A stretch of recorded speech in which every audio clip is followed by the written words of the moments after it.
안녕하세요 여러분, 도쿄미큐입니다.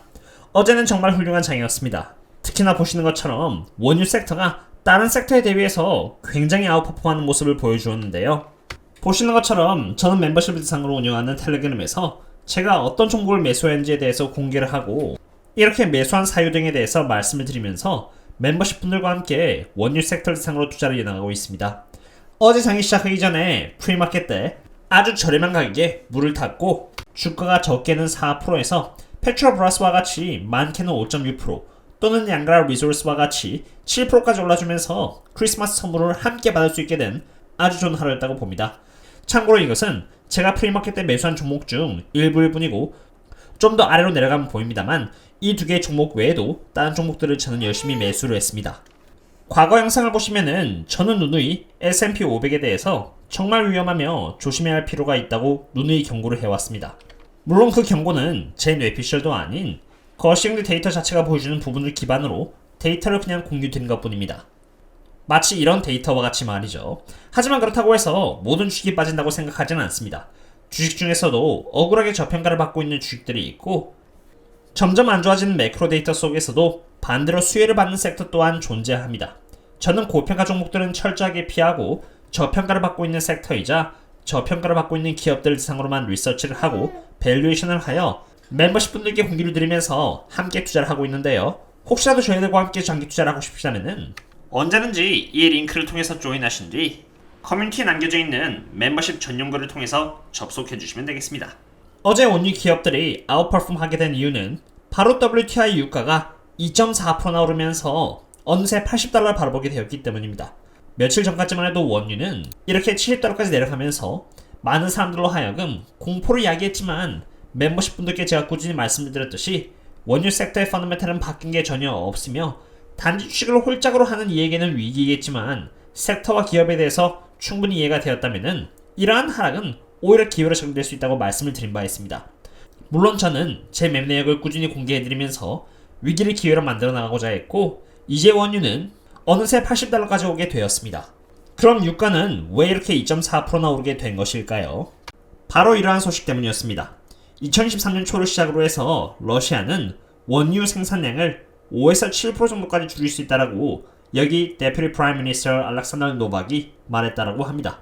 어떤 분들께서는 러시아가 싼 가격에 중국과 인도를 대상으로 원유를 팔고 있으니 유가가 올라갈 수 없다고 하는데 이러한 소식은 안 그래도 이렇게 원유의 공급량이 부족한 가운데 러시아가 5에서 7% 정도의 공급량을 더 줄이겠다고 하는 것이니 수요와 공급에 있어서 공급이 더 악화가 된다는 것을 의미하는 것이고 공급이 악화가 된다는 것은 한 명당 쓸 수 있는 원유의 양이 줄어드는 것이기 때문에 유가는 당연히 더 올라가게 됩니다. 사실 이러한 소식은 원유 쪽을 대상으로 진심으로 투자하신 분들이라면 이미 예견된 부분이었습니다. 이 자료는 제가 이전 멤버십 분들 상으로 공유해드린 자료 중 하나로 여기 보시면은 러시아의 원유 수출량이 이렇게 줄어들고 있다는 것을 볼 수 있습니다. 러시아는 원유를 생산하는 인프라의 정비나 수주를 서방 국가들로부터 받고 있었는데 이게 완전 끊기면서 원유 수출량도 점차 줄어들 수밖에 없는 상황에 처하게 된 것입니다. 이렇게 되면은 당연히 중국이나 인도를 대상으로 수출하는 원유의 양은 줄어들 수밖에 없겠죠. 게다가 여기 보시는 것처럼 유럽이 본격적으로 제재를 가하면서 러시아의 원유 수출량은 48시간 만에 절반으로 줄어들었으며 이에 따라 IEA에서는 2013년 러시아 원유의 아웃풋이 14%나 줄어들 것이라고 예측을 했습니다. 이렇게 12월 19일까지만 해도 75달러대를 왔다 갔다 하고 있었는데 원유가 고점 대비해서 이미 30% 가까이 하락했고 오펙 플러스 국가들은 생산량 목표치를 달성하지도 못하고 있는 탓에 공급은 수요 대비해서 턱없이 부족하고 원유 재고량은 1985년 이후로 가장 낮은 지점을 갱신하고 있는 상태에서 세계에서 가장 많은 원유를 수입하는 중국은 리오프닝과 함께 비행편은 빠르게 회복되고 있었으니 제 입장에서는 75달러라는 유가는 엄청난 기회였던 셈입니다. 차트적으로만 봐도 유가는 이렇게 falling wedge의 형식으로 내려가고 있었는데 이것은 조만간 반등이 나올 것이라는 것을 의미하는 것으로 유가가 지금까지 85달러까지 반등을 해주든 아니면 65달러를 찍고 반등을 해주든 결국 반등을 해줄 것이라는 상황으로 해석이 되었습니다. 물론 이 부분도 전부 다 텔레그램에 공유를 다 드렸습니다. 그리고 윈터 스톰이 크리스마스가 오기 전에 올 것이라는 부분도 있었는데 이것 또한 유가 상승의 일부분 기여를 했다고 봅니다. 게다가 원유에 대한 투자 이유를 10년에 걸친 원유 하락 기간 동안 살아남은 유일한 펀드 매니저인 에릭 누탈로부터도 확인할 수 있었는데요. 제가 번역한 영상을 보시겠습니다. Great to be with you. Let's start with the headlines out of Russia. Are you surprised to see this fresh commentary from them as we have been digesting that price cap news in recent weeks?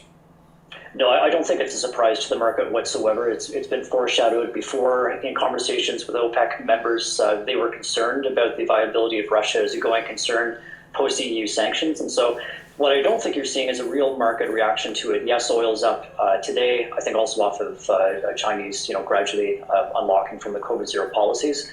But the market has been so disappointed over and over and over again all throughout this year because Russian production's been barely impacted despite the ongoing war in Ukraine. So I think the market's in a wait-and-see attitude right now, but it just reinforces how tight the market is going forward. Like, we've had inventories falling all throughout this year. As of this morning, I updated the data. We're sitting at a multi-year low, and yet, as you alluded to, oil's checked back from $120 down to about $80 now. So as we looked at 2023, what we see is a market that was already undersupplied.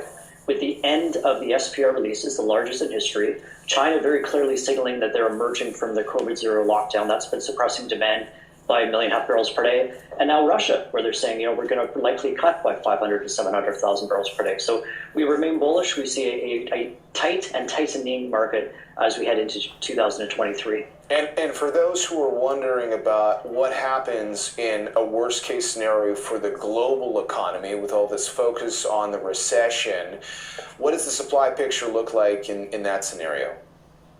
Yeah, so people are terrified about, my God, we're heading into a recession next year. What does it mean for oil demand? And we all suffer from recency bias. COVID's fresh from 2020. We had the great financial crisis before then.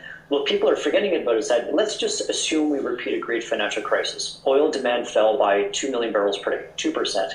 We can look at several offsetting factors to that. Now, China alone would be 3/4 of that as they normalize. We've got the end of the SPR release again. That was 800,000 barrels per day.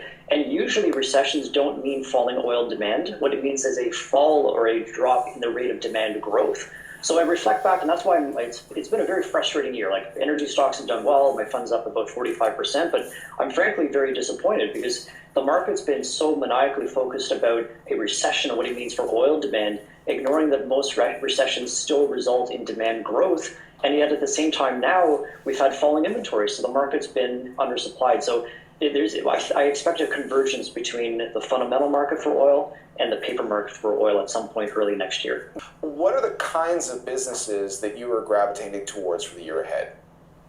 Yeah, so I think that where my primary focus now is on Canada, on oil, and primarily on the mid-cap companies. 에릭 누탈 펀드 매니저가 말한 부분들은 사실 저희들이 원유 섹터에 투자한 이유들을 그대로 확인시켜 주었으며 펀더멘탈은 바뀌지 않았고 2022년에 재무 건전성을 얻게 된 원유 기업들은 2013년에 높은 프리 캐시 플로우와 함께 더 좋은 퍼포먼스를 보여줄 가능성이 높다는 것 또한 확인할 수 있게 되었습니다. 에릭 누탈은 미드캡 기업들을 집중적으로 보고 있다고 답을 했고 그 이유로 미드캡 기업들이 보여주고 있는 펀더멘탈에 비해서 많이 오르지 않았기 때문이라고 말을 했는데요. 그러나 미드캡만큼 많이 오르지 않은 것들이 바로 스몰캡 기업들입니다. 여기 보시는 PSC는 스몰캡 기업들 대상으로 트래킹되고 있는 원유 ETF인데 WTI가 오르는 동안 스몰캡 기업들은 생각보다 많이 오르지 않았다는 것을 이렇게 볼 수 있습니다. 이유인즉슨 지금 현재 시장은 주주들 대상으로 적극적으로 환원하는 기업들 대상으로 좀 더 많쳐주고 있는 분위기입니다. 스몰캡 기업들은 부채를 먼저 빨리 줄여야 하는데 생산량이 다른 기업들에 비해서 조금 부진하다 보니 그 속도가 느린 것이죠. 그러나 많은 스몰캡 기업들도 이번 2022년에 부채를 많이 줄였고 2023년에도 부채를 줄여나가면서 주주 환원을 시작해야 될 것이라고 봅니다. 바로 그런 상황을 대비해서 저와 저희 멤버십 분들은 미드캡과 스몰캡 기업들 상으로 미리 포지셔닝을 어느 정도 하였고 이제 2023년을 앞두고 있는 상황입니다. 원유가 어떤 모습을 보일지는 아무도 모릅니다. 그러나 적어도 원유 섹터는 여전히 저평가이며 그 안에서도 저평가된 기업들 대상으로 투자하고 있기 때문에 사실 그렇게 불안하지는 않습니다. 게다가 원유에 대한 수요는 높아지고 있고 반대로 공급은 점점 하락하고 있는 상황이기 때문에 기업의 실적 또한 그렇게 나빠질 것이라고 보이지는 않습니다. 오늘은 시간이 없는 관계로 여기까지 하도록 하겠습니다. 다들 즐거운 메리 크리스마스 되셨으면 좋겠고요. 그럼 다음에 또 다른 분석 관계 찾도록 하겠습니다. 그럼 다음에 또 만나요. See you later.